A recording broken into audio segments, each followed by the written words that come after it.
Hey guys! Welcome to this quick tutorial where we'll explain how to create a Mercury bank account from Pakistan. So, let's get started.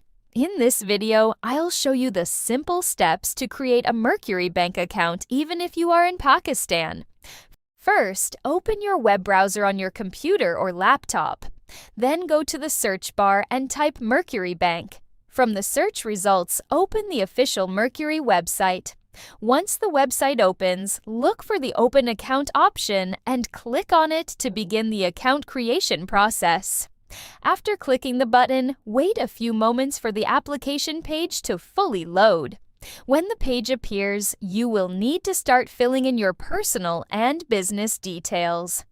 Enter the required information such as your name, email, company details, and any other information the form asks for. Make sure all the information is correct before continuing.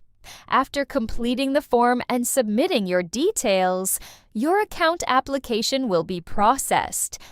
Once everything is set up, you can simply log into your Mercury account and start using it.